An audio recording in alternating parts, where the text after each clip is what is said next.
Hello everyone and welcome to my channel Options Trader Today. So today in this video I will tell you how Euro USD, USD CAD, USD CHF has moved in the last week and how these Forex can move in the next week.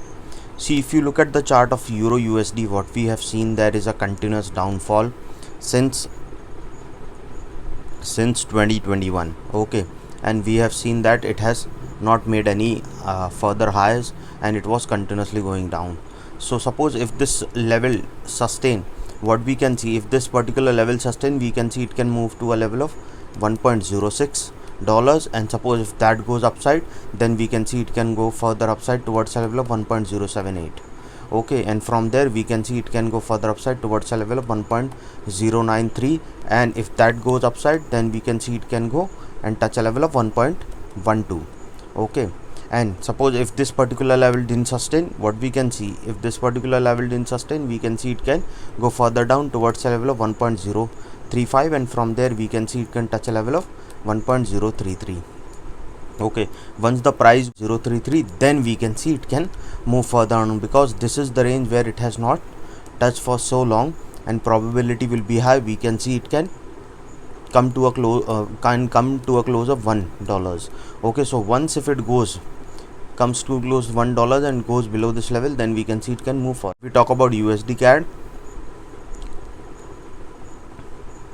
See, if we talk about USD CAD, it is moving slow upside but in a particular range. okay, so suppose if this particular level sustain, then we can see it can move to a level of $1.29, and from there we can see it can go to a level of 1.30. suppose if the price goes above that level, then we can see it can go further upside towards a level of 1.3080, and from there we can see it can move further upside, because this is the range which has not been touched since a level of, you can say, since 21 December 2020 or second week of December. It has not touched this particular level. So once if it goes above a level of 1.30, we can see it can go further upside, and probability of touching 1.31871 is very high, and from there we can see it can move further upside. But suppose if this particular level didn't sustain, we can see it can move further down towards a level of 1.28191, and from there we can see it can move further down towards a level of 1.26917. suppose if the price goes below that level, then we can see it can move further down towards a level of 1.26, and from there we can see it can move further low towards a level of 1.25100. okay, and if that price goes further down, then we can see it can move further down towards a level of 1.24135. okay, and if that also didn't sustain, then we can see it can move further down. So if we talk about USD CHF,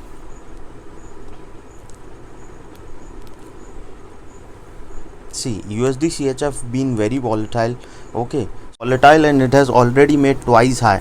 okay, and you have to see, suppose if this particular level sustain, we can see it can move to a level of 0.96, and from there we can see it can go and further upside towards a level of 0.96811. suppose the price goes above that level, then we can see it can move to a level of 0.97316, and once if it goes above this level, then we can see again a probability of touching further upside will be very high. But suppose if this particular level didn't sustain, a probability of touching low again is more high, and probability it can touch a level of 0.95169, and from there we can see it can move further low towards a level of 0.9490 dollars. And suppose the price goes below that level, then we can see it can move further down towards a level of 0.9378. okay, and once if it goes below that level, then we can see it can come down again to a level of 0.92178, and if the price goes below this level, then we can see it can move further down. okay, if we talk about USD JPY, see, if we talk about USD JPY, what I have told you that it is continuously going up. okay, so it has already made a high of $1.36771. okay, because this is the range it was continuously breaking upside. okay, if you look at the chart, what we have seen, it whenever it made a high, it has come down. okay, so probability is high if it particular level support, that means if it takes support of this particular level, we can see it can move further upside towards a level 1.358444, and from there we can see it can touch a level of 1.36705. suppose the price sustain of that level, then we can see it can touch a level of 1.37066. okay, and if that level sustain, then we can see it can go further high. okay, now suppose if the price didn't sustain this particular level, what we can see, if the price didn't sustain this particular level, we can see it can touch a level of 1.34. okay, and from there we can see it can move further low towards a level of 1.659. suppose the price didn't sustain this particular level also, then we can, and if that level goes downside, then we can see it can move further down. Any doubt regarding this, you can mail me. And so hope you like the video.